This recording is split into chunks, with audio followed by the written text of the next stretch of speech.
Maybe we had a partner, but I don't remember having a partner. I do remember doing it though, but ours was like a bag of flour. Are you talking about your school and our first 10 years of our marriage?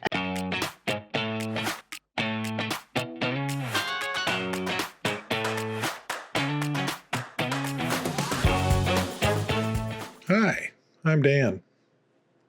And I'm Can. And this is the Dan and Can podcast.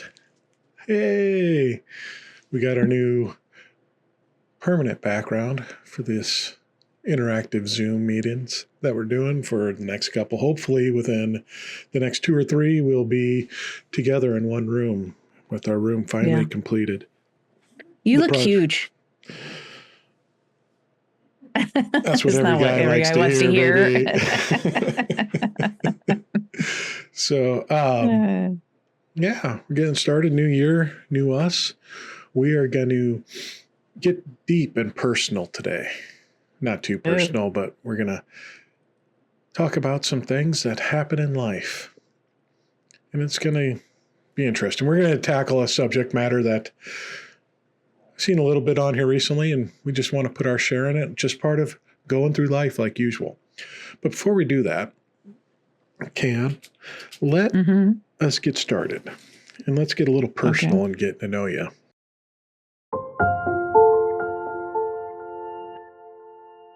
Okay. And on this one, I'll ask it, and then I'll give mine and give you time to process and think as we go through this also. Instead of making me go first. Yeah, I figure that'd be fair in here.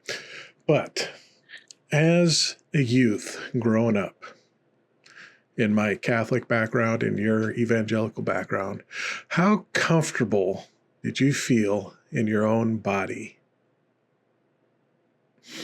Now, from my Catholic background, I did not have the evangelical purity culture coming through. And we've talked about this, but I'll rehash some of it real quick. We had sex education in our even number school years in grade school. 2nd grade, 4th grade, 6th grade, 8th grade. I think we had it both 7th and 8th, 6th, 7th, and 8th. Okay. So 2nd graders, we had a little book with little pictures of anatomy and the basics of a mommy does this and a daddy does this, and then this happens together with the two of them. The egg swims up. In 2nd grade? Yeah. The little spermie swims up and fertilizes the egg, and mommy has a baby 9 months later. And it got a little more involved later, a little more in depth on what was actually going on. And when 7th and 8th, from what I remember. Okay, wait, before you go on, were boys and girls both learning this together? Yeah, whole class together. All right. Okay. 7th and 8th grade, you're talking more about the relationships, the feelings, desires, stuff like that. High school, all boys school. You'd figure a good Christian, Catholic, all boys school, right? Well, I say Christian, but really our Catholics Christian. Evangelicals, hit us up, let me know. Actually, I've learned, yes, they are, but I did not think so. But an all-boys school, Catholic school, our teaching wasn't purity culture by any means. It was, you guys got feelings, you've got desires. We aren't dumb. You're going to act on them.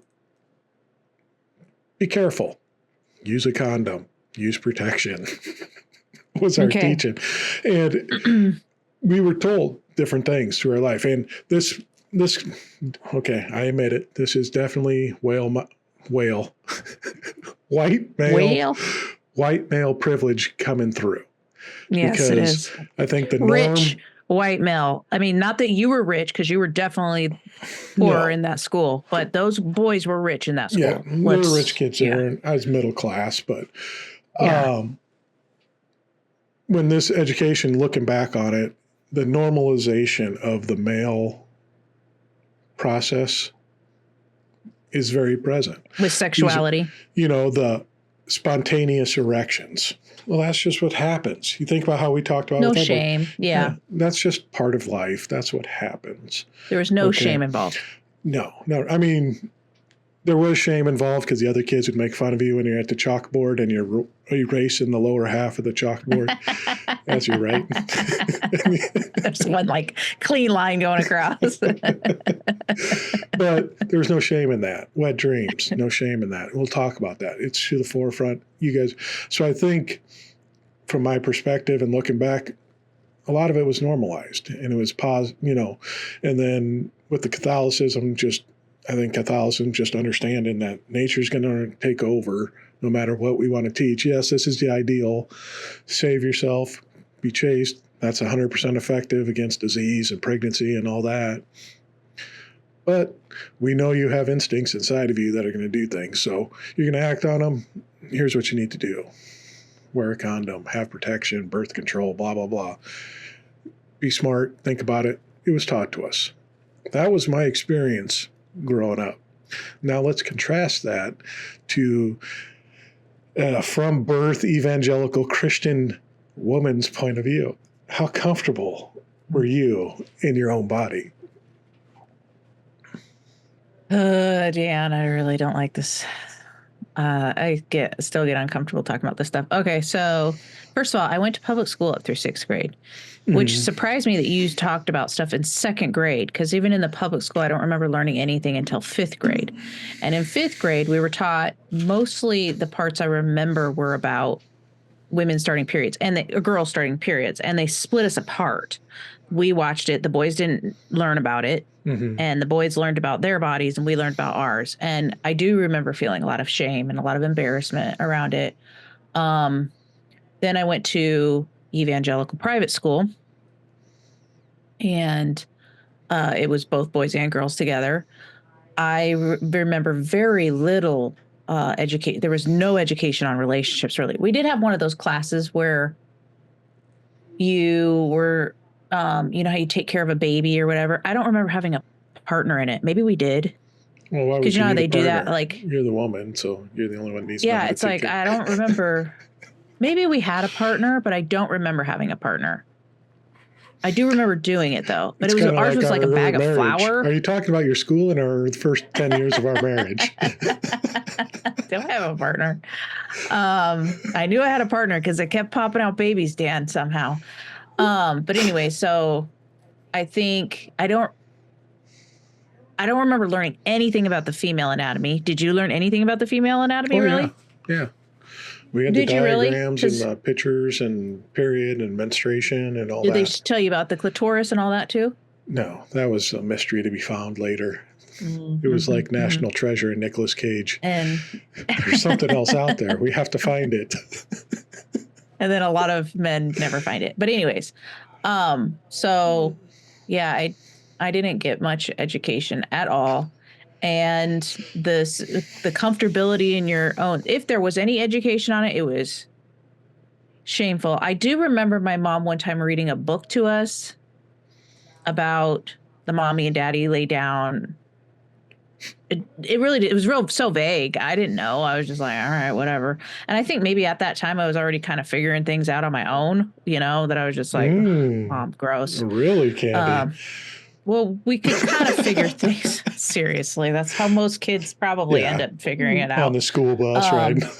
Yeah, but I'm like, where would apparently you couldn't keep kids. They were still like we were learning things somewhere, right? Yeah. Maybe she waited until I was way older, but I don't think so. I was probably 13, 14. I don't know. But mostly the message was a period is kind of shameful because it was considered unclean in the Bible, right? If you're on your period. So that was, and everybody was always so grossed out by periods of anything about periods. My dad, he still to this day, when I was just over there not too long ago, I was like, are you still uncomfortable with a talk? Because somehow we approached it.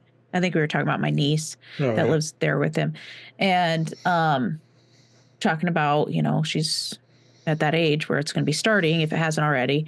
And he was like bristled up, he does have dementia, but it's like, I said, are you still uncomfortable with that? He's like, I don't like to talk about any of that stuff. And so it was really shameful. It was considered like no. Because I said, would you have, I was asked my mom, did he ever go and buy like pads or tampons for me? She was like, oh my goodness, no, he'd been mortified. And I was like, maybe it's because Dan grew up with my dad had sisters, but mostly brothers. And I was like, Dan had 2 older sisters. Like, he didn't have any qualms about buying it. He would just go buy it, We'll talk about that in a little bit here. So anyways, mine was mostly my body's shameful, and my body's really just, it's for the male. My body is for males. My body's not really mine. That's really what it boils down to. Your body, my choice. Yes. Nick Fuentes. Basically. 2025. So, all right. That's kind of what I figured it'd be. So, let's get into our game today. It's going to be kind of on the same area, but a little lighter of a topic.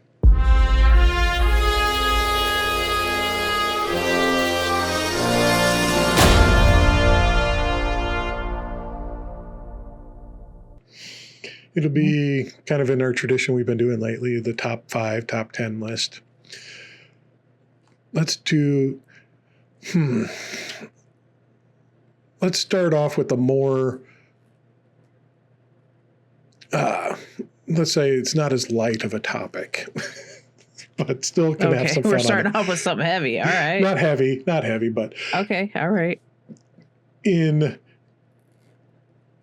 Especially in the evangelical form of Christianity, purity culture, what would be the top 10 things that young women have to be shameful about with their own just biology? What are the top, like, body parts or? Just biology in general. What do they have to be shameful about that you have to deal with? And we're going to rely heavily on you on this one.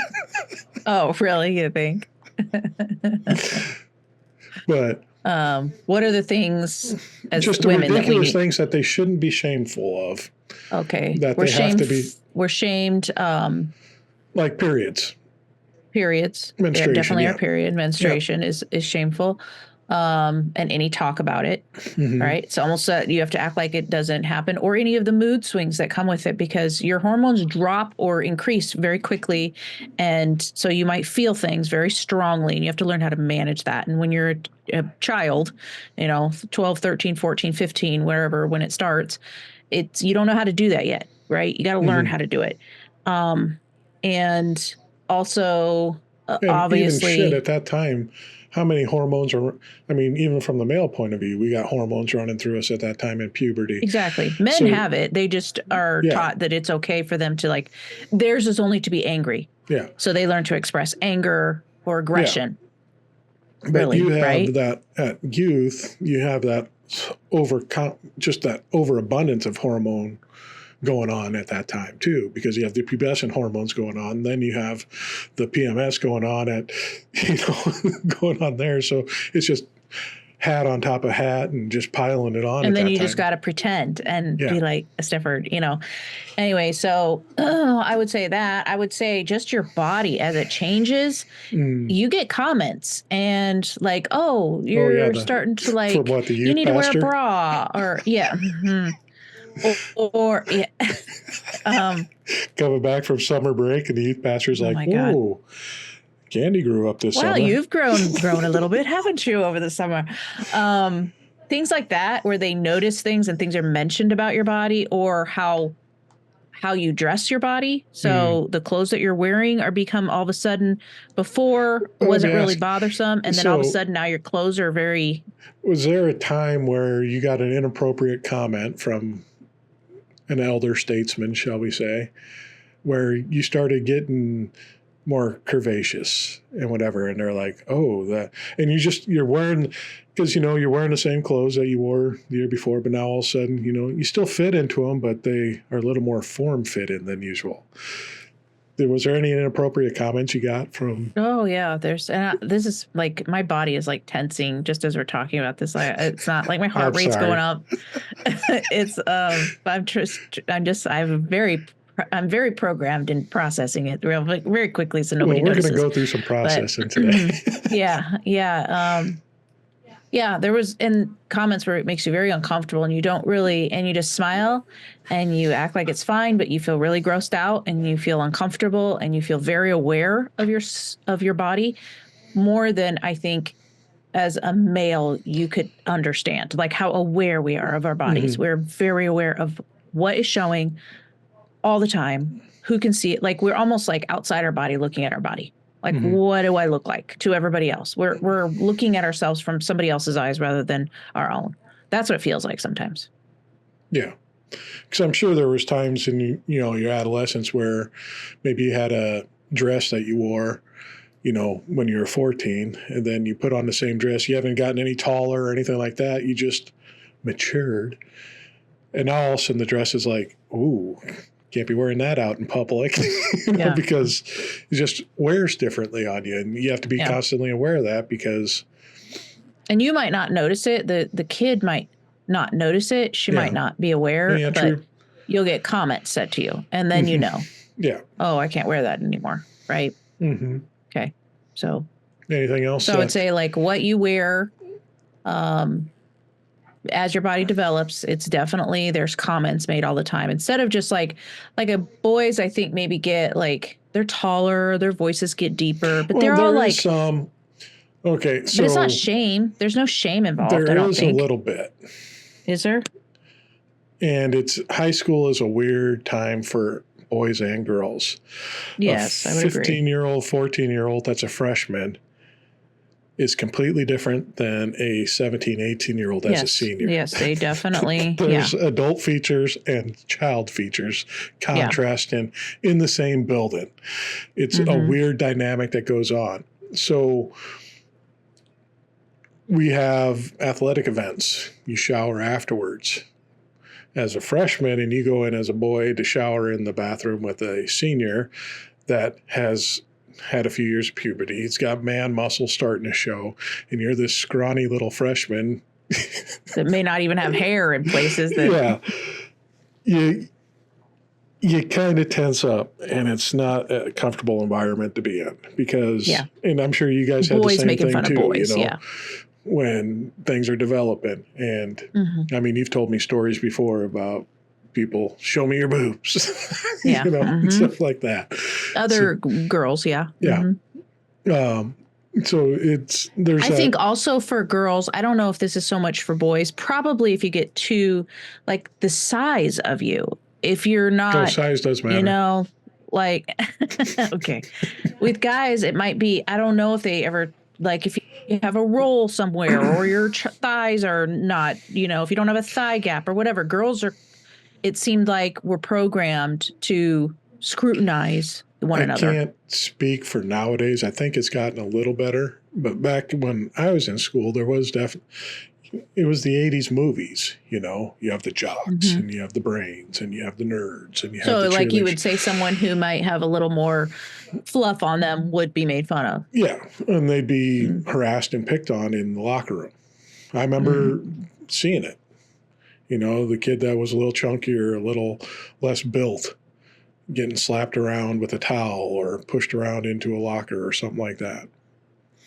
So that used to happen. So you had this incentive. That one's more universal. Okay. Yeah, you had more incentive. Fat phobia is more universal. Basically, it goes across sexes. Okay. Yeah, and you had more incentive to make sure you're in the weight room doing this stuff because that was a form of protection.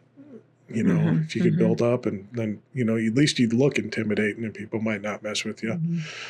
But yeah, there's definitely people that were scared to go in and gym class and change because. So notice how this is just coming to my mind, but you might go more in the gym to get more muscular to protect yourself from other men. And women are going to the gym or doing those things when they're young like that. They might do it to get more the attraction from men. So all of it revolves around men. Yeah. You know what I'm saying? Like it's not. Of course. Like I wasn't afraid, even though there are mean girls for sure. And I don't know. Like that's interesting. That's just a thought. Yeah. Just thought I'd throw it out there. Maybe it says something to somebody, but it's interesting that it's to protect. And the reason a woman is looking, or a girl is looking for the attraction from boys, is that gives her some safety, some power. I don't know. Interesting. It's really not safe though either. No. I'm trying to think of other things that boys might have experienced. Voice changing when you have that crack, that could be a rough couple weeks, month there. Month. Yeah. But it's, yeah. But it's not huge, but it's something. But it seems, And it's not really shamed that much. It's laughed at, but it's just a moment of laughing. Yeah. It doesn't seem like... It's personal shame for the individual. It is. And any shame, I don't want to belittle like a guy going through that, because you don't want to be embarrassed, especially in those years. Middle school. Kids that are late bloomers and they still got the high-pitched voice, as a sophomore or junior, and you're like, they're constantly getting picked on and made fun of. Yeah. Or if they're a little smaller. Yeah, that's for sure. Yeah. For guys, I think... Sorry. But I think looking at this, I see something right offhand that's a huge contrast. As guys develop into manhood, going through puberty, there's a lot of pride and machismo put on it. This is good. Boom. Perfect. But I see from kind of what you're saying that as women start to develop and get into womanhood, there's a lot of shame that's put onto this development part. Some of it's, hey, I'm here, but there's a lot of shame that's also attached to it. There's really not shame into the male puberty. It's all positive coming out of it.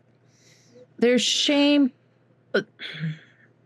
There's shame in that you're not like this innocent thing anymore. Now you're like, you almost feel like you're prey in a way. You know what I'm saying? Like, and there's also a pressure, even though I know there's a pressure on guys, but I don't think it's the same. Like a pressure on girls to, you better be pretty enough. Yeah. No. Yeah. And if you aren't pretty enough, you better be charming enough. You know what I'm saying? To get a man, because that is the whole goal. I mean, that was my mom's biggest thing. Yeah.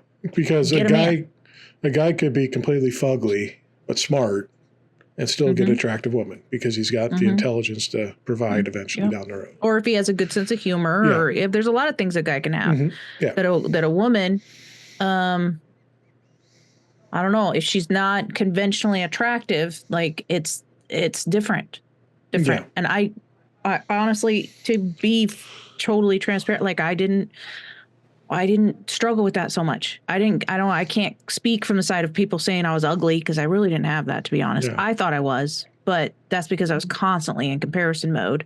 But I didn't have it said to me. So besides my brother saying it or something, you know what I'm saying? But so, I mean, that would be nice to have that point of view where someone who actually literally was told they were not attractive all the time. And that's white privilege. It's white privilege that I had. Honestly, it's privilege. Yeah. In that sense. Yeah. We definitely are talking from places of, even though I might had some experiences that you didn't have, there's privilege that I have that other women, people of color, or just someone who's white who was not conventionally attractive.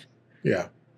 You see what I'm saying? Like that plays too. The ugly duckling that turned into the beautiful swan. Or even didn't. Yeah. You know what I'm saying? Like there are people that will never be conventionally. Beautiful swan eventually, probably. So. I would hope so. And then there's some who don't ever find that person. And maybe they want to, or maybe they don't. Or maybe they convince themselves that they don't, but they actually do want love. But you know what I'm saying? There's so much to this that people just don't even think about. They just think, I don't know, because I don't want to speak for someone who went through that, but I just want to be honest about that. Like, I don't. And maybe if I would have been in a bigger school, I might have had more of that, because I was in a smaller school where, there was less. Yeah, less going. Yeah, there's a lot more. Smaller school is not necessarily better, because No, it's not. For There's sure. a lot, a lot about everybody. It's kind of like growing up in a small town. You know everybody and what they're doing. So, Yeah. All right, let's lighten the load a little bit here. Thank you. Candy's in a that shame one. cycle.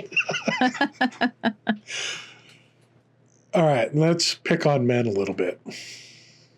Okay. What are some things that men are unreasonably scared, ashamed, repulsed by that just involves natural human biology? And I could think of one example offhand that I knew a guy I used to work with could not stand the presence of feminine hygiene products, tampons, pads. He would get ill and be repulsed. So to the point where his best friend at work one time stuck a maxi pad to his lunchbox and he didn't eat that day and would not touch his lunchbox until someone removed it for him. And it was an unused maxi pad. I think you've told me this, and I'm trying to remember who it was in my head, but I can't remember. He's not alive anymore. Don't say any names. Is it someone that works at the place you work at still? He's not alive anymore. But he did work at the place that you work at now? Yeah. Okay. So he... Interesting. Yeah, he had an issue with it. And I laugh because I've never had an issue with it. Ladies, if you're ever curious on who cleans out the feminine hygiene dumpsters that are in each of the stalls of your restrooms, yeah, I'm the guy that does that. You don't do that in every restaurant. Well, but in my facility, I do. Yeah, you I'm do. that custodian. And it's just part of the job. I'm not repulsed by it. I'm not grossed out by it. I've seen a lot of different things that just you are desensitized to it. I always have Plus been. You had sisters because my sisters were there. And it was just part of life. Your sister's on her period. Didn't your dog bring out tampons once in a while? Yeah. Yep. He looked like he's smoking a cigarette. Just sitting there. So gross. Like the tampon. It's like, what is he? Oh, man. So, doggy been doggy. Yeah, so it was just part of life. He saw that stuff around. It was just what it was. Mm-hmm. But I don't understand why some men can't even walk down the feminine hygiene aisle. It's like... Well, to be fair, they're programmed. They're not exaggerating. They might be exaggerating some it's almost like they can use that as an excuse, but it's really just a program. Then they're young that they were sheltered from it and it was shamed to them. Yeah. Like it's gross. It's nasty. It's a dirty part of women or, you know what I'm saying? Well, and so they've tied it to that. Shit. When we worked unconsciously. When we worked in the grocery store and I was running the stock crew, there was guys that did not want to stock that aisle. And I'm like, what is the problem? This is paper. It might be scented. I don't know, but just stock it. And they're like, no, I can't touch that stuff. It's going to be near a vagina sometimes. Like, are you kidding me? This is immature. Then it makes me wonder, are they like, I mean, that's just weird. It's just weird because it's like, if you're going to have a partner ever that's female or woman, like you're going to have to. Like the one guy I worked with that was scared of the pad on his lunchbox. He had a daughter. He was married at one time. He was divorced at the time that this happened. I wonder why he was divorced. But he had daughters or a daughter and all that. It's just part of their life. And how's that? Like your dad was the same way. I don't want to talk about this. This is taboo. We don't. It's like. Yeah, like so much so that when I started my period, my biggest fear was my dad finding out that I had started my period. That should be a day that's celebrated. Like, hey, your body's doing exactly what it's supposed to do. It's that part's turning on so that if you want to have children, the likeliness of you having children in the future, if you want them, is more likely. You know what I'm saying? Because your period has started. Instead, it's like, now you're not this little girl anymore. Now you're kind of this dirty woman. Yeah. You're turning into a dirty thing rather than being this innocent girl, this sweet little girl, you know. It's this weird thing. And because the guy I'm talking about, he wasn't a Christian by any means, but the Christian culture does have an issue with it, because we know women in the Christian culture that have daughters that are scared to talk to their daughters about their periods. Yes, we do. And it's That's like, so why sad. are you like, do you understand how much potential damage you could be doing here? Yeah. Because you're not normalizing the normal.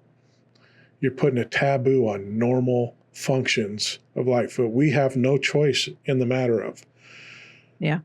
Women are going to have periods. Instead of teaching them how to deal with it and how to not feel shame with it, so that they can get the help that they need if they need it, or, know what to purchase when it's time to purchase something. But also, okay, when a dog goes into heat or they start bleeding, right, before they're neutered or spayed, is that what it is for spayed for a female? Yeah. Spayed. Okay, before they're spayed, they bleed a little bit, right? If they're in heat. And there's not shame involved with that. It's just like, oh, the dog's in heat. Like, you might have to put something on them to keep them from bleeding all over. But you don't shame the freaking dog. You just know that that's what their body does, and then it's just so strange that it's natural. And yet in society, because of the patriarchy, it's shamed for women. That growing, that evolving. If you see two dogs going at it in the backyard, you're kind of like, man, stop. You might put the hose on them, but it's a giggle. It's a laugh. It's like dogs being There's dogs. There's no shame involved whatsoever. Cats being cats. And you don't look at your female dog and go, oh, she's dirty now. Yeah. She's still the same dog. Yeah. You know what I'm saying? Like, she might be pregnant, but you know what I'm saying? It's like, but with humans, it's completely different, and it is patriarchy and all of that. It's just weird. But it is. Is there any other things you can think of that are just irrational? Well, I think like just a woman or a girl, a young woman, as her sexuality turns on, just being attracted, or if there's any, like, she's not allowed to, in Christianity, you do not kiss a boy. First of all, if you kiss at all, which a lot of them would say, no, you're not allowed to kiss, right? But you're kind of taught, like, your used up toothpaste, or your toothpaste that's been pushed out of the petals of your flower have been plucked, so you're uglier. Your chewed gum. These things were used probably to boys too, but it was definitely on women, because you couldn't, with girls, you're told that your hymen breaks. And I only recently, in the past few years, learned that that's not even true. Like, that's not a necessary. It's not supposed to break. It's just a stretch and then go back. It's not a breaking thing, but that's what it was, like, oh, there should be blood the first time, so I didn't know that. I don't know that was a thing, but yeah, just all of the whole thing. And then you're considered like this, so much on our wedding night, I was scared to look at my dad, because I was like, now I'm dirty. I'm not as clean as I was. And that was a whole mind fuck in and of itself that messes with the beauty of a moment, a beauty of, like, you're married to this person, and you can have this close intimacy, and it's like shameful. And I don't know, it's just, because the next day, because we all stayed in the same bed and breakfast on our wedding night as our parents did, then woke up and had the present opening before we left. And I could just see your dad seeing that father of the bride image from the movie, where Steve Martin's looking at the future son-in-law, and he's got the little mustache. He's like, ha, ha, ha, ha, ha. That was your dad looking at me. Some Casanova in a smoking vest. It's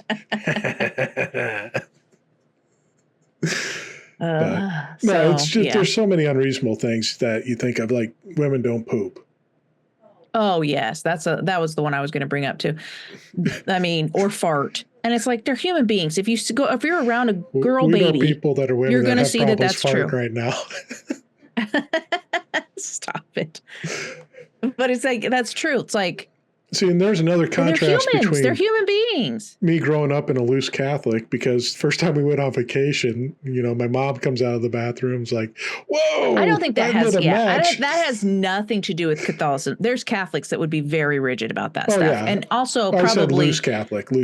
It's but it has nothing to do with Catholic. It's just your mom's. We're around a lot of brothers. Yeah, that's she true. grew up that way, so she's much more crass than your typical. I left even Catholic book of matches in there. Yeah. I mean, she shocked me into like, this is a whole different type of family that I'm used to being around. But yeah, so yeah, the girls don't poop, which is, I mean, my sister dated a guy who literally thought that was true. He had a mother. He didn't have a sister or anything. But his mom had him convinced that she didn't, and she was willing to let him continue to believe that instead of just be like, no, like, because for some reason we shame it. It's a body function. It's this function that you can't get around, that like your car puts out exhaust. That's normal that a car does. Sometimes I put out exhaust. Same thing, Candi. Remember that? Gosh, it's just exhaust. No. Okay. All right. Maybe put different food in there. Then it won't have so much. We need different fuel going in there, because whatever you're doing is not agreeing with the engine. So, well, we better move along here before we get too far out of pocket. Oh, yeah. So we are going to talk on some beautiful things that all women have to experience someday. And I think it would be a good time to kick this off with a nice little wholesome video reel. Remember, like back in school where someone got to run the projector and like the tone, you'd turn the screen, click, turn the screen. This is lice. This is where lice hang out. Well, you're going to get to run the projector, Candi, because we can't figure out how to do it on my computer. So let's fire up our video and get kicked off. Can't sleep anymore. Can't think straight. Always irritable. Kitchen coach! Oh, that'd be nice. Finally get me. I'm driving to school today. Got another sit! I'm gonna live under a troll bridge. I'm a flower girl, and I want special shoes, pink, bones, and lights and music! Everyone shut your breakfast holes. Homer, your wife is going through the terrible change of perimeningitis, so it's down to you to be the voice of non-crazy. This is where years of therapy mumbo-jumbo pays off. Emotional dysregulation, feelings, validation, crystals, and a tiny gong on the bookshelf. I don't know why that worked, but it kind of did. Maybe it's just the soothing tone. That's like half of it, isn't it? Perfect. Gentlemen, there's your answer. Soothing tone. Oh, yes. And you'll take care of perimeningitis. Perimeningitis. I'm like, Homer. We're going to get into the fun-filled exercise of perimenopause, what most women have to go through in life. And I say most women because sometimes we have procedures before this event happens, and you don't get the blessings of this. I think that maybe even if someone has their uterus removed, you go, well, maybe if you have the whole thing. But I asked my sister about it not too long ago, and she had partial, like they left one tube, fallopian tube, ovary, left one ovary. And so she still had some. Yeah. So, and I think this is going to be one where definitely you're going to be a driving force on this episode, but this isn't a lonely epidemic for women out there. It shouldn't be. It shouldn't be. Because this should be a partnership if you're in a relationship, whether it be with another woman, man, whatever. This is a team event to go through and understand. So it's a good thing for guys to listen. So I know our demographics say we're heavier on the male. This is good stuff to learn and understand too, because you're going through this with her too, and you may And not even if you understand don't it. have a partner, you have sisters, you have friends, Yeah. you have mothers, you have, you are part of this is the other half of the human race Yeah, that you are bumping shoulders with, and they're as equal to you as anything. So it's part of the human experience. Yeah. And So- you know what? Maybe yeah. you'll die and come back a woman. So this will help you then. so we're just going to kind of go through it and talk about it and give both perspectives on this, because it does affect, it affects you maybe 95%. And then a little bit, it does affect what goes on in our household too, that, It does. we have to know how to process and deal with also as men. So how's it going, Can? How are we? I mean, fine. Are we? I don't like it when you do that. Okay. So I'm in perimenopause for sure. Yeah, which has been glorious for you. You've enjoyed every minute of it, correct? No, but there've been hard things, but I've also learned a lot of tricks from other women. Yeah. Yeah. And I think, let's get started here, because this is, I think, maybe it's just our algorithms are set to it because, I'm 50 and you're not there yet. But our algorithms are set to this, where we're going to deal with obviously stuff around our age group. And this is when this starts happening. But Yep. I never really heard much about, other than that, even with my own mom and my sisters, it wasn't brought up a lot. Going through it, both my sisters were older than me. I remember my dad every now and then joking about, yeah, it's great at night in a cold winter, because I'd just be like, when the hot flashes would hit. And that's all it was. There wasn't a whole lot of discussion or what's going on or anything like that. So information has been, and I think you can probably speak to this a little bit, slim. Yeah. My mom didn't ever say a word. I didn't know anything about it. I didn't know most of the information I've gotten, learned, honestly, the vast majority of it has been from other women talking about it on the internet.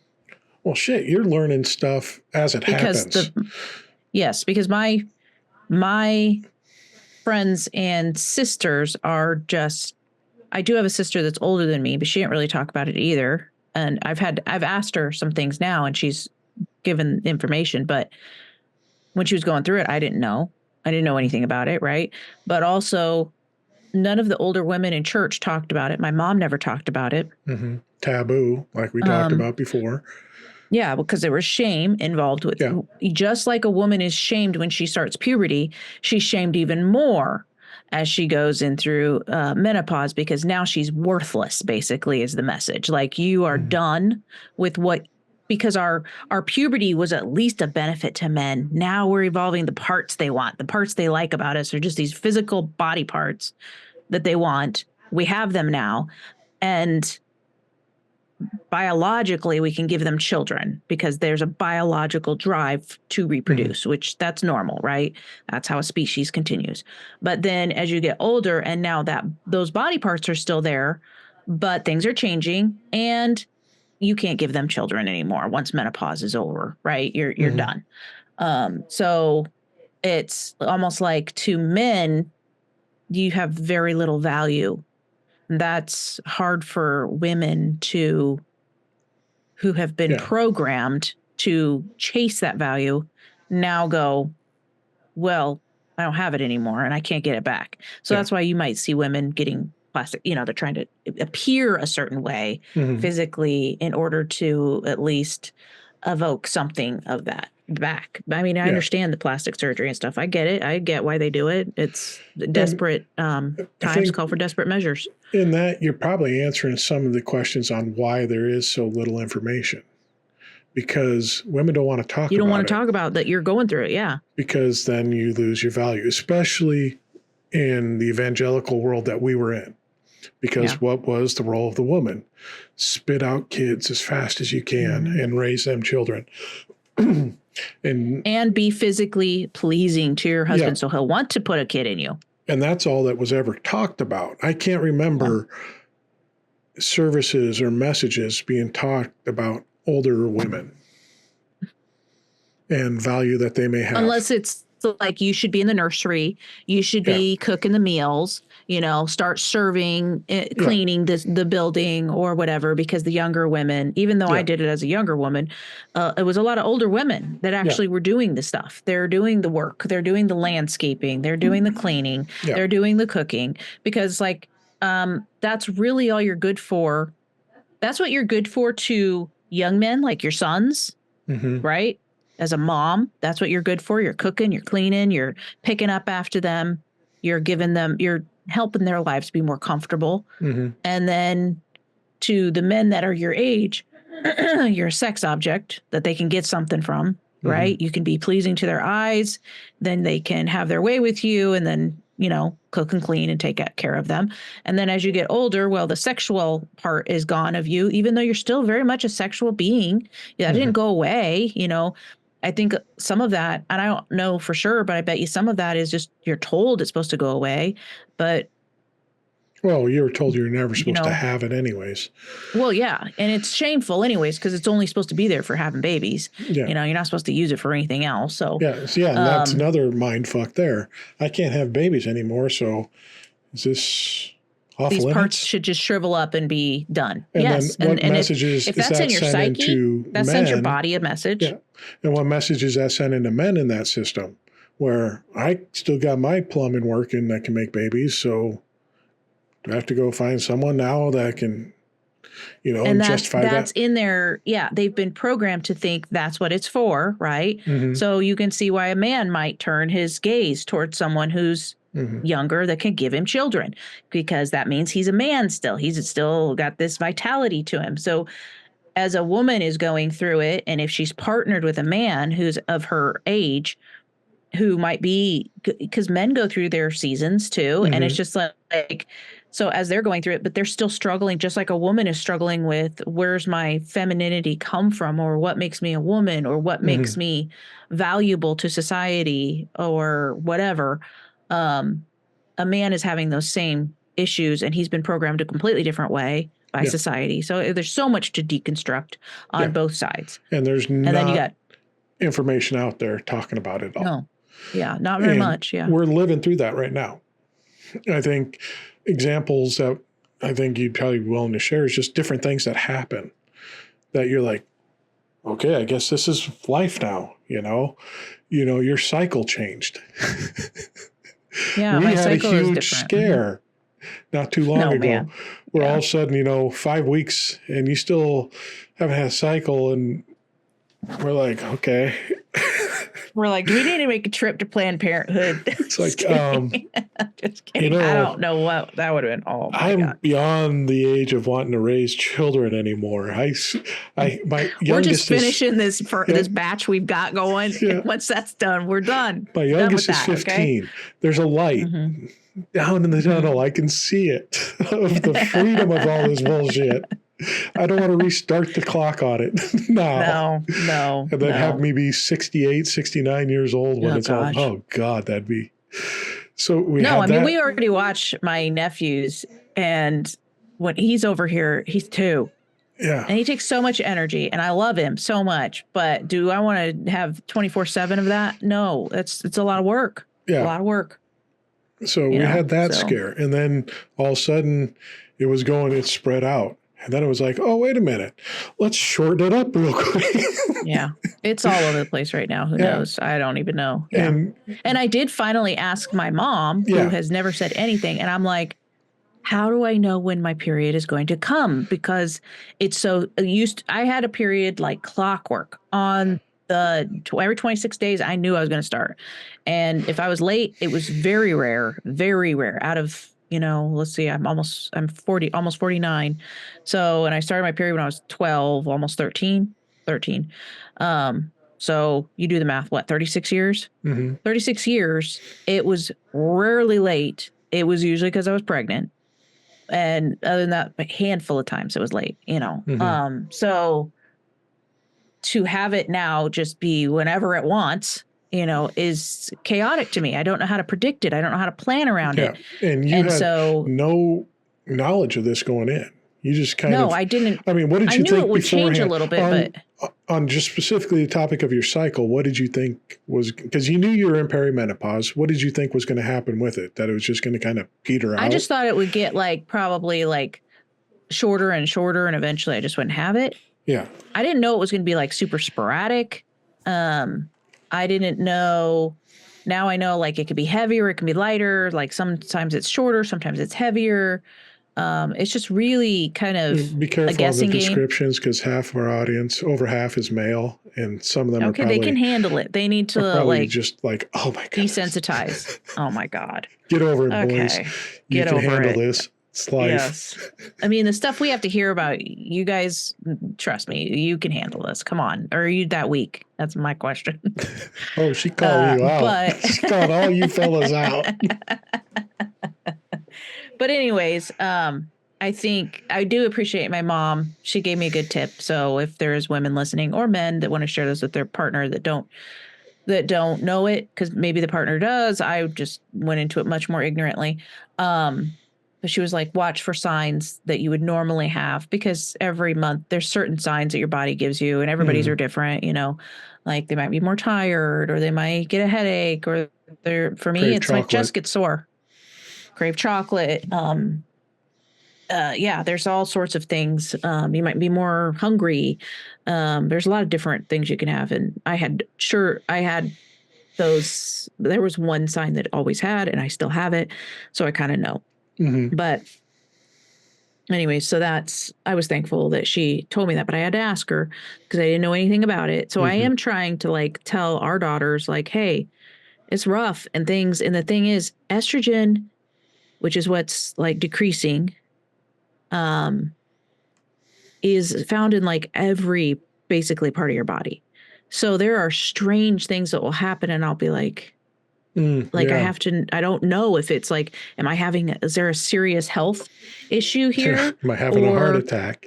Yeah, am I having because I had heart palpitations, and that's something that can happen. There's just so many things, and I have to like Google, like, is this something that can happen with perimenopause? Last week, your nose. Oh, my nose so dry and itchy. And I was just like, what is going on? It's so itchy. So I looked it up. Yep, that's something that can happen. I think your Google right now, when you type in, does my nose, and just fills in when in menopause. It just fills it in. It probably does. Time. Well, and the thing is like, could it be something else? Yes, it absolutely could be. But I mean, I'm not really suffering with it right now. Now I'm wanting to scratch my nose. But I will say that I went to the doctor. I've gone to the doctor for perimenopause. I've seen her a few times. And I'm looking for a new doctor because this really pisses me off. And I'm sure that other women have experienced, like you go in and you start to tell them like, I'm pretty sure I'm in perimenopause. Yeah. And they'll just say that based on your age, based on very vague signs, you know, like, yeah, you probably are, things that you say. And then you'll tell them things and they're like, oh, it's probably part of perimenopause. They don't even like at least her, she's not, I want a doctor who, first of all, I don't think this woman has been through perimenopause yet. I think she's younger than me. I want someone older. I honestly want a woman of color. I just feel like they would be a better fit for what I'm looking for. I want someone who's going to, and it's not based on the color of your skin, but I feel like they had to work pretty hard to get to where they are. It seems to me that's kind of how I view it. And I definitely don't want a white male as a doctor telling me. I did have a white male as my OBGYN for the longest time. And he was great bedside manner until I, wanted to use a Diva cup and he had no clue what it was. And he was like, it can't be better than a tampon. And anyways, if you don't know what that is, do your own Google research. You just harmed half the audience again. Harmed them? Oh my God. I'm sorry they got triggered by a Diva cup. But yeah, I feel like you're dismissed. Yeah. You're dismissed and it's not considered, like what if I really was having some serious issues about something and it wasn't perimenopause? I feel like it would just be like, that's just all that is. I think that plays into kind of this whole information thing too, because the medical field, have they been dealing with a lot of this too and trying to get information out? So are the doctors well prepared to answer these questions? It sounds like... No, I don't think so. No. because it wasn't a priority to understand. I think perimenopause and menopause has been kind of it's going to happen, fucking deal with it. Yeah, because it's happening to women. Yeah, and if 10 men years had it'll to be deal with done it, and you're fine. Don't worry about it. You're not going to die. Okay? Let's not worry about it anymore. And I think that's kind of how the medical field kind of treated it. Society kind of treated it. We're not going to talk about it because it's taboo. It's icky. It's gross. We're dealing with parts of you that we don't want to have to talk about in public and experience. No one wants to talk about how your cycle has been changing while we're having dinner tonight. And then it's also, well, I wouldn't say it over dinner. That's disgusting.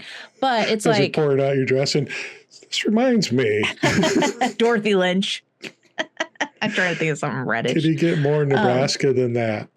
Yeah, is that Dorothy Lynch? Is that it? Is that we don't use it, but it's a Nebraska made dressing. So, anyways, is it Nebraska made? Yeah. Anyways, but yeah, so I think it's dismissed by doctors because they don't know much about it. They're probably uncomfortable with it, and it's like it's because it's women. If men were dealing with menopause like women deal with menopause, they would have some solutions. We'd have pills and everything all around the place. Oh yeah, anything that you can, Yeah, because think about it, there are some things that happen. Dudes go out and be like, I can't get a boner anymore. Got a Here's solution. Here's 5 different types of things that we can do. Whereas women, I'm losing my hair. They're losing. Oh, here. Here's some plugs to put in her head. Yeah. But it's like, for women, it is like their sex drive can affect your libido. For sure it can, but it doesn't mean women want it to. They still have they still want to feel attractive that way. They still want that. It's just, it's almost like, well, society kind of shames it, like women aren't interested in it. First of all, like Christian, I'm thinking of Christian society specifically, but well, if you want it, then you're just a trollop. And then they don't give, then they don't give, or that's when you're, within childbearing years. But as you're getting older, then it's like, I don't know what they would call you. Honestly, I don't, but it's not, it's almost considered like it's not an anathema. Like that doesn't happen. You don't want it when you're older. You're an old lady now. No, you know what I'm saying? Like you're not. Or a puma. Or, yeah. Yeah. And it's like, or a gold digger, maybe. Well, I don't know if you'd consider a gold digger. But, okay, so, like you said, for a man, there's these pills. But for a woman, like there is HRT, which is hormone replacement therapy. And I don't know, I'm not on it or anything. Right now, I'm handling the symptoms that I do have. It's okay. It's bearable. And minimal. For real. I feel very lucky. I'm very fortunate. I have hot sweats once in a while, but I do use a topical ointment that does have some hormones in it. And I use a couple different ones, and those help with some of the symptoms, right? So most of the time I feel pretty dang good. But I think HRT is something I am curious about. I'm interested in because it can help you. But there's been a lot of shame attached to that like it causes cancer. But I've also then done a little bit of research where it's like only if you're like kind of susceptible to that, or like it runs in the genes, maybe, you know what I'm saying? It's like, and it's not like it's like this big cancer causing thing. Yeah. It's but they've made it so that people are afraid of it. And it might really, some women say it's like changed their life drastically. Oh, yeah, it saved them from like they were having a terrible experience.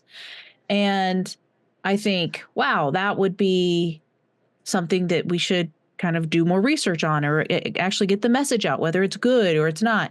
And I watched a masterclass on menopause where Halle Berry, she's like one of the hosts of it because she's gone through menopause. I think she's post-menopause. But, or maybe she might be in peri still. I don't know. Because the difference is when you're actually hit menopause means your period has been done for a year. You haven't had a period in a year. So until then you're in perimenopause, which is the before. And then your post-menopause, I think. Is that when you hit post-menopause? I don't know. I'm not totally sure. But you have to be past, like a year past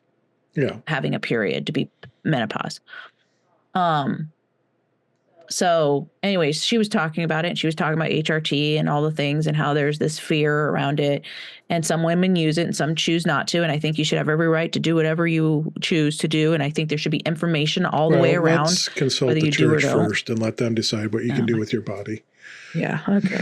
Because they've just done a great job how we love our bodies. And I think that here's the thing with women, as I'm learning, and I've talked to friends and I've watched videos, and I think as a woman, yes, in a younger body, it was more probably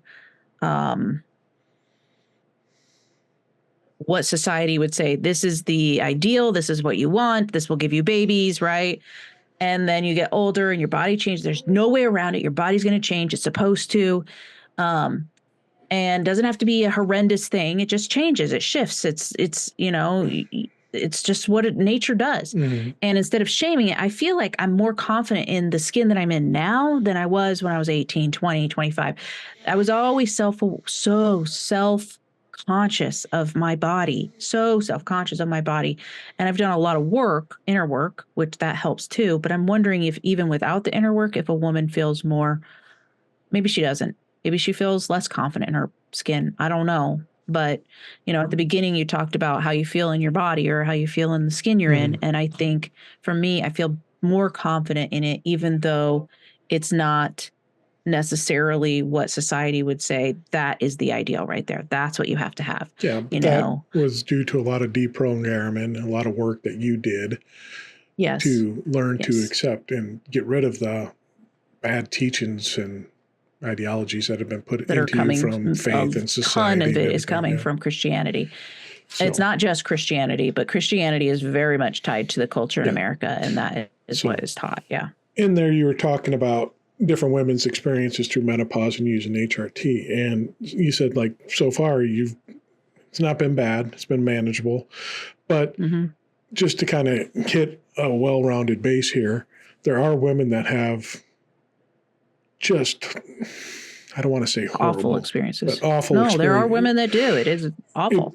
And maybe you can elaborate on that a little bit on what some of these women are experiencing, that just what they're going through and how it's affecting life in general. Because some of them, they almost get suicidal, don't they? Well, outside, yeah. So, I mean, yes, I think actually most, I should look that up, but I think more if of a woman committing suicide would be in these years, right?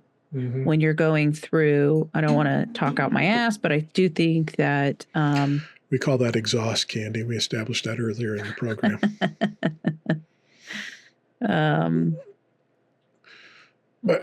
But anyways, it's not just, it's not just the physical things. There's a lot of physical changes going on. Yeah, 45 to 64 years old is where most female suicides happen. That's right around that time, right? And it's understandable because the hormones are there are times where I don't feel well. I feel maybe depressed, or I feel like these feelings. And sometimes I'll go, because I'm very good at analyzing my thoughts real quick, kind of skimming through them. Have I been thinking about things? I pay attention to have I watched something? Have I read something recently that's causing this? And if I can eliminate all of those things, then I will a lot of times just go, it's my hormones. It's my hormones, and it'll pass, and I can get through this. And that does help. That does alleviate some of it, Now, to interject for one quick second, men, that helps with you to understand this also. Because there's been times where I've seen, there have been moments where you have been in a mood, shall we say. And it's easy to be caught up in that with you, where your levels are off and you're experiencing something, you're frustrated, you're angry, you're mad, you're whatever. It would be easy for me to jump right in there and be like, well, fuck that. We're getting it. We're going to go at it right now, me and you. But that's never been your style. No, my style is usually like, fucking A, what have I done? What can I do anything right? Then I step away. Yeah. But then I step away and I think, okay, I guarantee this is the hormones. And just reevaluate. And then I can actually go in and I understand this. I understand that you're dealing with something you can't control. Mm-hmm. And it's fucking with you and how you're perceiving life in that moment. So I can tell myself, all right, this is the hormones. And it helps me deal with these situations too, because it can be very tumultuous in a relationship. If your hormones are just bouncing all over one day and you just come unglued and come after me because of leave the toilet seat up, or I didn't wash off the spoon enough before I put it in the dishwasher, and now there's a glob of orzo stuck to it.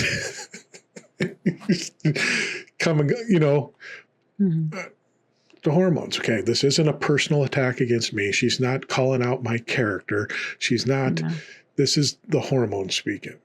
And if you can come in from that point of view, gentlemen, and I understand, then you're not taking it as a personal attack against you. It's just the feelings that are. It's something that she's processing, and she's having to like manage it. She's trying to contain it at the same time. Yeah. But I will say, like, just like when before perimenopause, if, some women, this really depends on the relationship, because you could say to me, are you on your period? And that did not piss me off. Now that can piss off some women because the man is using it as, instead of actually paying attention, like maybe she has a fucking good point that she's trying to make with you. Maybe you are doing something and she's trying to make a point. Maybe she could, maybe she's mad because you keep doing something over and over that you've had a conversation about and you keep doing it, whatever. Instead of actually looking at yourself, you're looking at her and, it's you're PMSing, right? And you've never been a guy that really, I don't remember you ever doing that. Yeah. And it didn't, I wouldn't be offended by it, just because to me, if I am acting irrational, or if I was, because we're going through this. I think this experience of perimenopause is far superior to what it would have been had I not deconstructed. Far superior. So I think that because I also understand some of this. Some of this is just biological. Some of it I can, there's things that I can do to help myself. Also, I'm in a relationship with somebody else who's deconstructing. And so there's some communication that can go on. So you could even say to me, are you, is this PMS?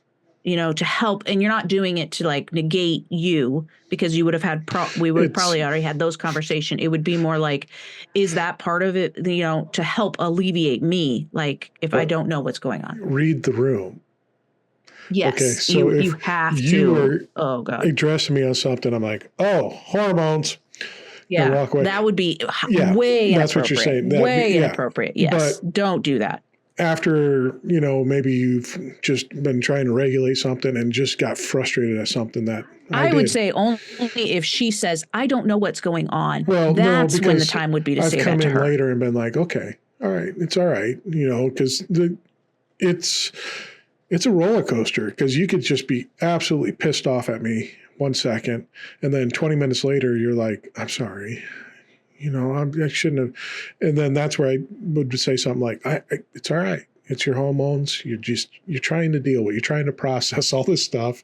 And it's tough when this is going on within you. So, and then that's when I'd bring it up, would be like, it's just the hormones. Okay. You're all right. Well, and I would say only bring that up if she has like, okay, I'm not sure why I acted that way, or, you know what I'm saying? I think wait until she's like to the point where I'm not sure why I took it that way, or I acted that way. I'm not really proud of how I acted. And you said, well, maybe, could it be that hormones kind of played in it? Because you also shouldn't go looking at your wife like she's just a bitch. Yeah. You know what I'm saying? But instead, hormones could make things, they could make mountains out of molehills. That could happen for sure. But also it could be that she's tired and exhausted and her body is doing crazy things to her. And she's also dealing with the pressure of society and the fear of losing your husband's attraction, because there's that fear running in the background. Is he going to go to younger women? Because that happens all the time. Is he, then there's a safety that's spinning around. Like, am I safe in this relationship? And you have on top of that women who, like me, stayed home, and now they're trying to get back into the workforce and they got to start from the bottom. And so they're not financially, I cannot financially provide for myself at this point. I still need you. That all plays into everything. Just elaborating on that a little bit, because if you're out in the workforce and you're dealing on a professional setting with people, you are going to really conscientiously try to regulate anything you possibly can. She's got to do that. Yeah. But then she might be having a hot flash and she's got to hold that. And hot flashes are awful. Yeah. They are awful. Your body temperature just shoots up very quickly. You're out dealing with in a professional setting, you're regulating this. That doesn't mean it just dissipates and absorbs back into you. No, you're regulating the entire day. A pressure cooker. Yeah.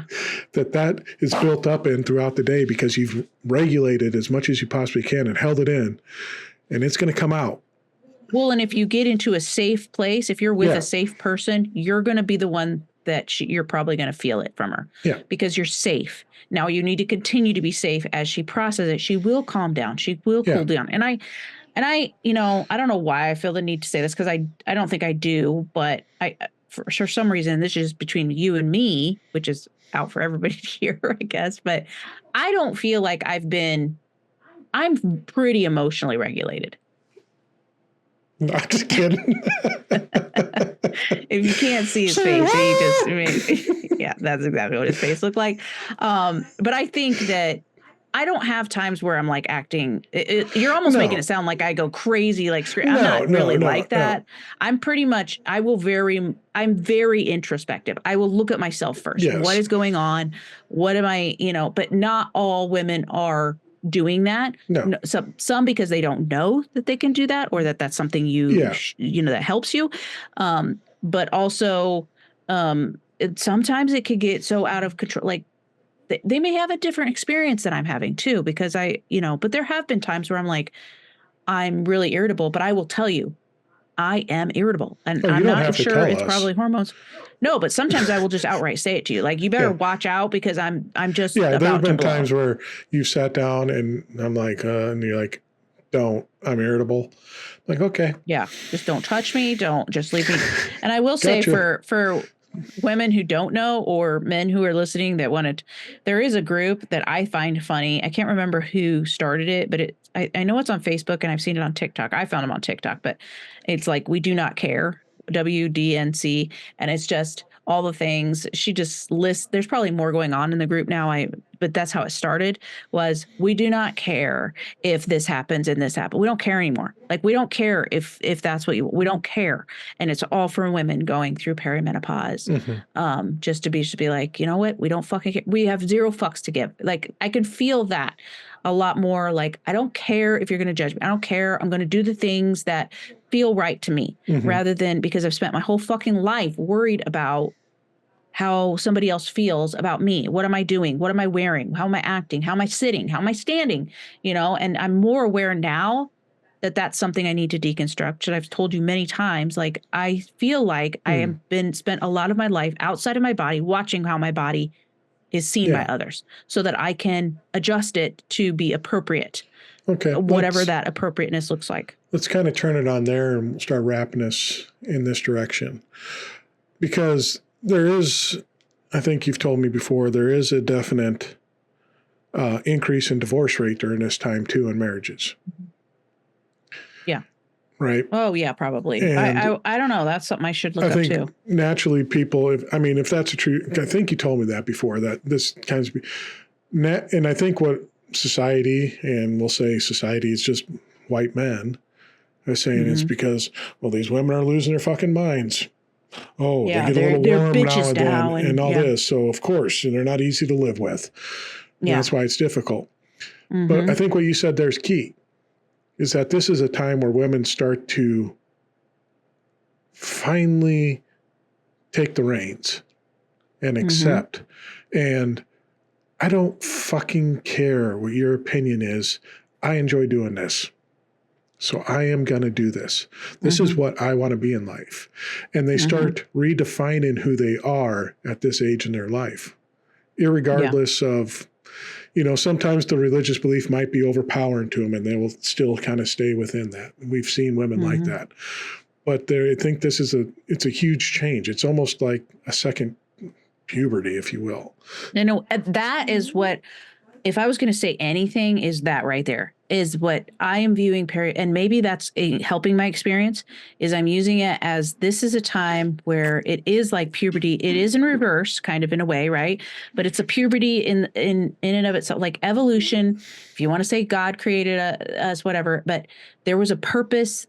Evolution has women continue to live a lot longer and they cannot reproduce. Let me Why? say something. Why do we live decades later? Let me say this and see if you agree with this. Teen puberty is becoming the physical woman, and menopause, I've heard it jokingly referred to as cougar puberty, is becoming the mental woman that you want to be. Mentally becoming the woman. I would say there's something to that, yeah. But there's also a physical element. Like you do become more comfortable in your skin. Yeah. Even though it's not. But that's the mentality of you accepting what you are. It's not just even mental, it's emotional. It's the whole woman. I think it's more of a whole woman. Like you feel more whole. You're filling out the other part of it. Yourself, because up at the first part, you just filled out the physical part. Mm-hmm. And you think about how you've talked about how your life was, especially early on. Everything's in my appearance.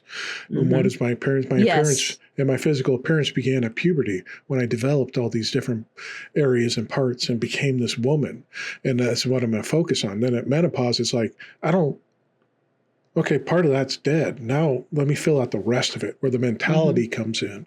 And now I'm starting to be I get to fill out the full picture of being a woman now, because now I still got the physical minus the childbearing part of everything, but I still got everything else that's the physical. Let me add the mental to it and start doing the acceptance of who I am and what I want to be and exploring what I want to be. Yeah. And I think also the physical begins to take a backseat because it has to, because you're aging, I'm going to get wrinkly. I'm going to, things start to sag or whatever. Those are just normal things. And you keep your physical body. And I think for the first time, like I'm working out because I want to live healthy longer. I want to be healthy and strong. And it's all about health. It is not about like getting to a certain size. I don't fucking care. I want to feel good in my body. I want my body to move the way I want it to move. I want to be able to do the things I want to do. I don't want to just stop moving and stop, enjoying life because I'm getting older. I think this is, you can look at it as a growth spurt. It's like you are starting a growth spurt in a way that will open the world up to you rather than closing the world to you. And I think if a man can understand and he loves his wife and he can work and kind of on understanding what's happening with her and work to talk with her about what she's comfortable with talking about and help her through that time, because he has his own things, that she's been there for and will be there for. And I think if a man can do that, he will find a better prize in that woman, because she will be of more reward to him. Like she will bring more goodness into his life than any 20-year-old that's just starting out could possibly do. I think if a man can stick with a woman through some of that stuff, he is going to learn more about women. Yeah. He's going to have a better partner. But I think some of them they're too weak of men and they check it out. It's maturity. It's mental maturity. And these men that want to check out and blame, it's all this. She's being a bitch. Yeah. Why do I have to put up with this? She can deal with this and figure out how to be nice still. I'm going to go deal with this 20-year-old because they're still mentally immature. And but when they can start to mature, they'll get there too. They'll get there too. Yeah. And then what is he going to do? Go again down the hole again? So I don't think the divorce, again, if it's true, we could be talking out. The divorce age, the median divorce age for first divorce is around 40. And then overall divorces increasing for older age groups, especially women 65 and plus, which is interesting to me. So we're starting to wake up and realize this guy's a piece of shit. I think so. But while younger women often divorce, the trend of gray divorce shows a significant rise. Sorry, my phone. A significant rise divorcing after 50. Yeah. So, yes, it's right around the same age. It's not coincidence that these all line up together. And I think it's a maturity level, and it's not on the female. It's on the man. because the Yeah. man's going to sit here, oh, I ain't dealing with this, and is scared because he hasn't had to compete with the woman on, because it was just kind of always in society, you're going to be the lesser in the mental arena as a female. Now these women are starting to feel themselves. She's a feel empowered. support. Yeah. Yes, and as you're growing up, she's a support. She raises your children. She takes care of your home.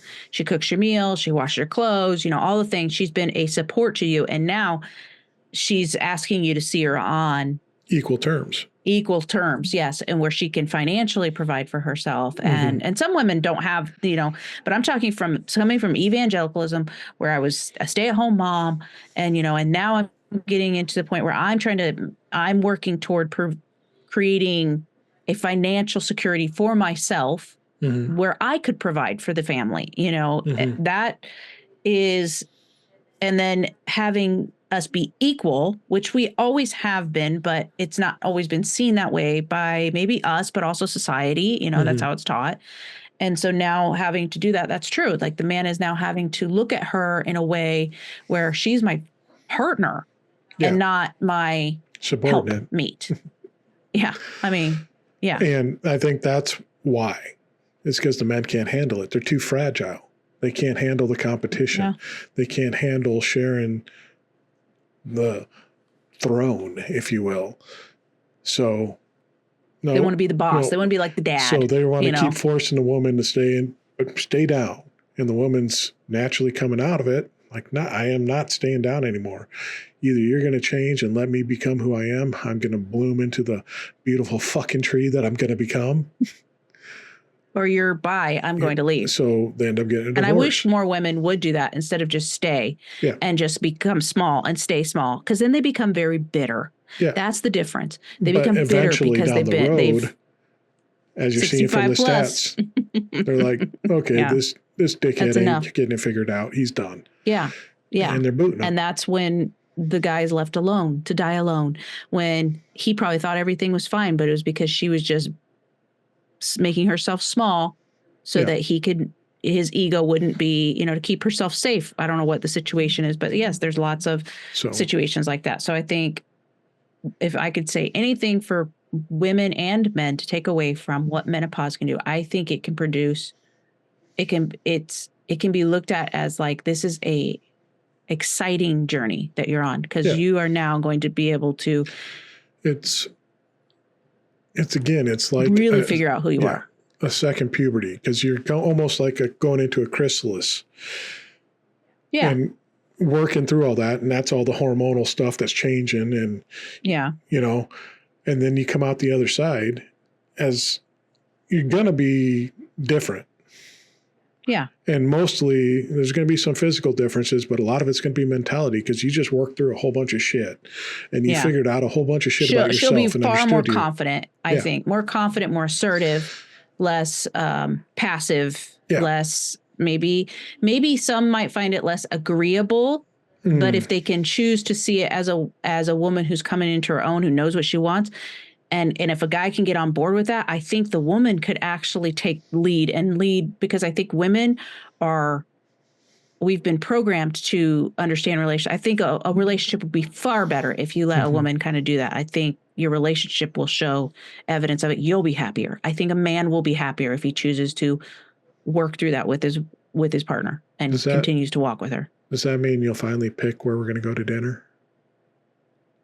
I do sometimes. I'll tell you no, that's for sure.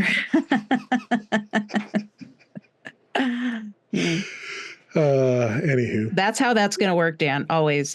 If I want to pick, I will tell you. And that's how it works with me. I will tell you if I don't like a place. Oh, yeah, I know. But I also, I make you choose. And that's my choice, that you pick 3 places or whatever and give me options. And then you say, okay. Because I'm trying to think what you would like to. Let's play this out how this works. Because we used to do the 3 option thing. You'd be like, okay, now it's got. We still do, don't we? And I'll give you 3 options. You'll go, can you eliminate one? So then I eliminate one. And then you'd be like, what do you feel like? Which one do you want? I do. Yeah, I guess and that's true. And that part of that is just, I'm so programmed to care what you like. I don't want you to, I just saw, this was a post I saw, and it was a woman psychologist. She was talking about if you ask a young girl, like 9, what she wants to eat, she will tell you what she wants to eat, right? If you ask a boy at 9, tell you that, she'll tell you what she wants to eat. Well, that's different. Our daughter is different than what you would expect because she's like, you ask a 9-year-old what she wants to eat. And so you ask a 9-year-old, she'll tell you what she wants. She'll very directly. You ask a 9-year-old boy, he will tell you directly. You get to about 14 or 15, you ask a boy, what does he want? He will tell you exactly what he wants. If you ask a girl, all of a sudden they shift and start saying, well, what do you want? What are you having? And that is something that I do. And I've been programmed to do. I've even told you, like, if I'm hungry and you're not, I'm not going to eat. I will just wait until you decide for us because I'm so programmed to bend my life around your wants, your needs, your desires, so much so that I think about what I wear. A couple more years, you'll be like, well, fuck you, dude. I was hungry. I'm not going to be a jerk, but I'm just saying, like, it's sad that's because you don't have that thought. You'd never cry. If you're hungry, you're hungry. Mm-hmm. You'd be like, do you want to eat? You know what I'm saying? You're not necessarily going, if I say, yeah, but can we wait a little bit? Yeah, you'll do that. You're not an asshole, but I'm saying, like, it's not something. Yeah. I'm like, do you need to? I mean, really? Crickets. I would not recommend anybody ever saying that to their wife. That is I'm actually pissed that you just said that right now. For the record, I've never said that. No, but you just did right now, buddy. It's a joke, lady. X on your name. Anyways, but it's stuff like that, is it's, yeah, don't recommend saying that to someone who's at any time. At any time. It doesn't matter if it's perimenopause or just no, regular. It doesn't. It doesn't. And he's probably going to sleep on the couch tonight. I will not. Anyways, because I was the guy that shocked you at first date.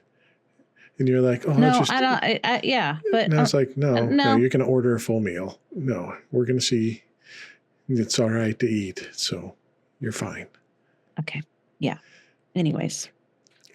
There's a lot of hangups there that I've had all my life. So let's just change the subject. I don't like this subject.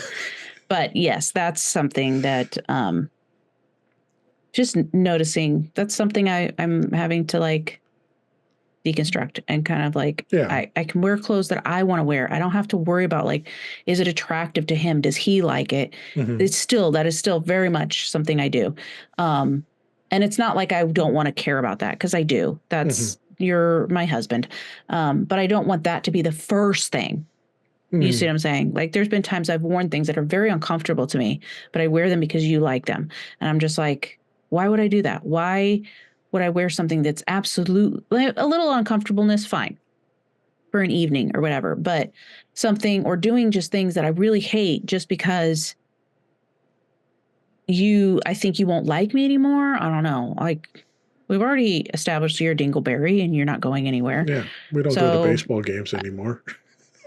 Yeah, you used to drag me to baseball games and I would go and act like I liked them. And I don't fucking like going to baseball games. Unless my kid's in it, I don't care. I do not care and want to watch it. I don't want to sit in the frying sun watching a baseball game people I don't care about and that would take forever and it's slow moving. No, that's not me. And that's okay. Yes. And I don't have to try to be like and I don't have to fear if you like the problem that would happen is then I'm fearing you're going to look for a girl that will do that with you. Mm-hmm, mm-hmm. First of all, there's lots of things we do together that, we like the same, but it's also like, if that's what you do, then you don't really care that much about me. Do I want to keep somebody in my life that I have to pretend in order to keep you? Like, no, that's so exhausting. It's too hard. I don't want to waste the energy doing that when I can spend my energy doing something that's enjoyable to me. So if you don't like me because I don't like everything that you like, well, first of all, you're a shallow prick. Second of all, like you're going to have a shallow relationship. You're going to have people who just are around you because you're doing what they like. And we know people who everybody in the family kowtows to the father, acts like they like everything the father likes just because that keeps them safe. It is a way of coping or dealing with your life so that you can stay safe. And it's I get it. I understand it, but I'm just saying it's not the best life. So. Nope. That's all. Anywho.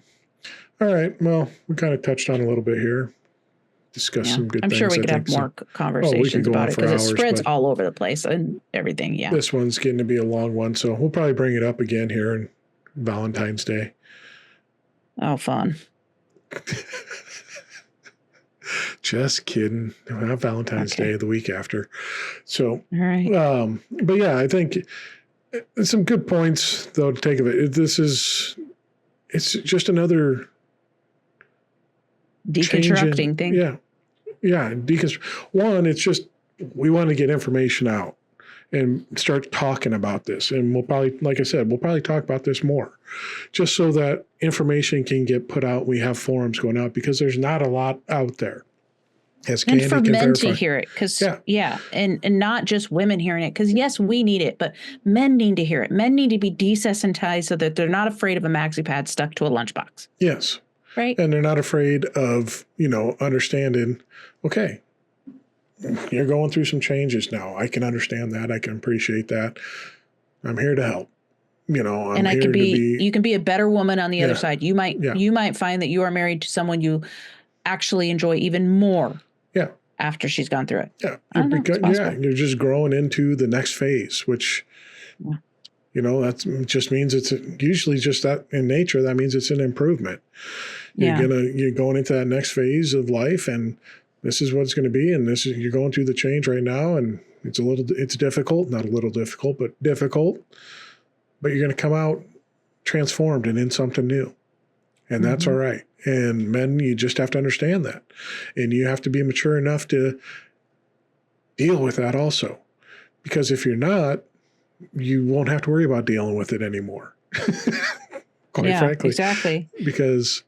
And then you start all over. Yeah, you can go find yourself a younger woman, but you're starting all over again. You got to go through all the shit that relationships take. And, eventually you got to either stop that cycle and actually go through the whole thing with somebody, or you just end up alone, period. Yeah. That's your options. So, it's a woman's being forced into maturity by nature in her body.